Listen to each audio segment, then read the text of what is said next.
पिताजी जल्दी चलिए, वरना मैं आज स्कूल में देरी से पहुंचूंगा। मेरी टीचर बहुत गुस्सा करती है। हाँ हाँ बेटा, अभी चलते हैं, बस 2 मिनट रुको। तभी रमेश की पत्नी कमरे से बाहर आती है और रमेश से कहती हैं, सुनिए जी, आज शाम को आप ऑफिस से जरा जल्दी घर आ जाइएगा। याद है ना, आज आपको मुझे शॉपिंग कराने के लिए लेकर जाना है। अरे भाग्यवान, इस महीने हाथ जरा तंग है। मेरी मानो तो शॉपिंग का विचार कुछ दिनों के लिए अपने दिमाग से निकाल ही दो। मैं तुम्हें अगले महीने पक्का शॉपिंग कराने ले जाऊंगा। अभी मुझे चलना चाहिए, वरना राजू को स्कूल पहुंचने में देर हो जाएगी। देखिए जी, अब आपके ये बहाने पुराने हो चुके हैं। मैं कुछ नहीं जानती। आज शाम को मुझे शॉपिंग करने जाना है, मतलब जाना है। आगे आपकी मर्जी। अच्छा ठीक है भाग्यवान, अब तुम पूरा घर सर पर मत उठाओ, मैं कुछ करता हूँ। इतना कहकर रमेश अपने बेटे राजू को लेकर वहां से चला जाता है। घर से निकलने के लिए रमेश जैसे ही अपनी मोटरसाइकिल शुरू करता है, तभी उसकी माँ उसे आवाज देकर कहती है, अरे रमेश, आज शाम को मुझे कुछ पैसे दे देना। याद है ना, मैंने तुझसे कहा था कि मुझे मंदिर में चढ़ावा चढ़ाना है। अरे माँ, मेरी तनख्वाह आने में अभी 10 दिन बचे हैं, अभी मेरे पास बिल्कुल पैसे नहीं है। हाँ, मेरी तनख्वाह मिलते ही मैं तुम्हें पैसे दे दूंगा। रमेश की माँ चिढ़कर कहती हैं, अरे तेरा दिमाग तो खराब नहीं हो गया? मैंने तेरे भरोसे मंदिर के पुजारी जी से वादा कर दिया है और तू कह रहा है कि पैसे नहीं है। अब मैं पुजारी जी को क्या जवाब दूंगी? तुझे तो मेरी इज्जत की भी कुछ परवाह नहीं है। अच्छा ठीक है माँ, अब तुम गुस्सा मत करो, मैं शाम तक कुछ इंतजाम करता हूँ। इतना कहकर रमेश वहां से चला जाता है। फिर दोपहर को जब रमेश अपने दफ्तर में बैठा होता है, तब उसे अपनी पत्नी और माँ की बातें याद आती हैं। रमेश अपने दफ्तर के एक साथी मोहन से कुछ रुपए उधार मांगता है। अरे भाई मोहन, मेरा एक छोटा सा काम कर दो, मुझे कुछ रुपयों की सख्त जरूरत है। मुझे कुछ दिनों के लिए क्या तुम रुपए उधार दे सकते हो? अरे रमेश भाई, मैं तुम्हें पैसे उधार तो दे सकता हूँ, लेकिन मुझे वक्त पर पैसे लौटा देना।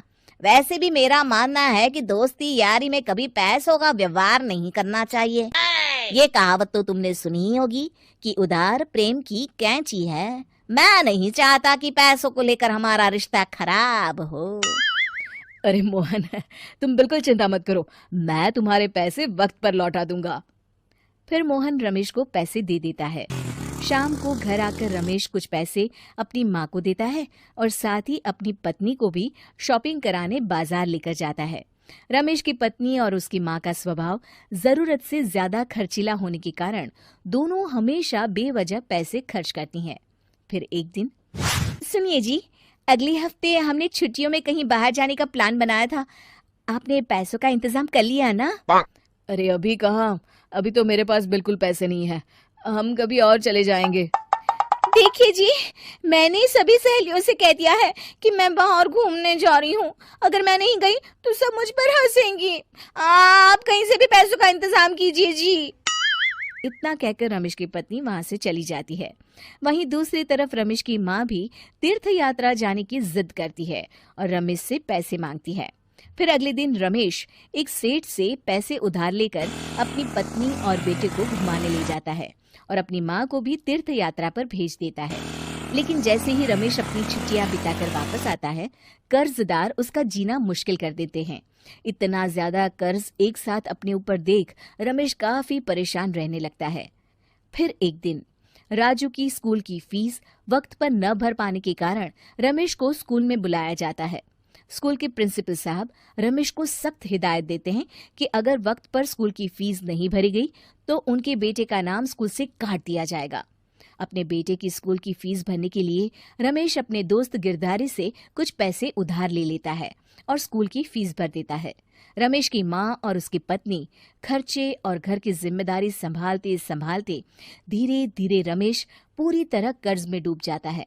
और तभी एक दिन दफ्तर में काम करते समय रमेश की तबीयत अचानक बिगड़ जाती है और वो बेहोश होकर गिर पड़ता है। उसे जल्दी से पास के एक अस्पताल में भर्ती कराया जाता है। रमेश के घर वालों को ये बात पता चल जाती है तो वे सभी अस्पताल पहुंचते हैं। अस्पताल के डॉक्टर साहब उन्हें बताते हैं, देखिए, देर रात तक जागने और जरूरत से ज्यादा काम करने की वजह से इन्हें चक्कर आ गया था। बेहतर यही होगा कि इन्हें कुछ दिनों के लिए पूरी तरह आराम करने दिया जाए।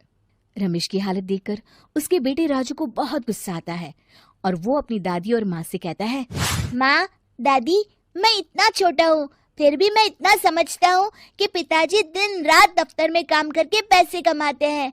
पिताजी अकेला पूरा घर संभालते हैं और आप दोनों अपने फिजूल के खर्चों के लिए उन पर दबाव डालते रहते हैं। आज पिताजी की हालत के जिम्मेदार तो आप दोनों हैं।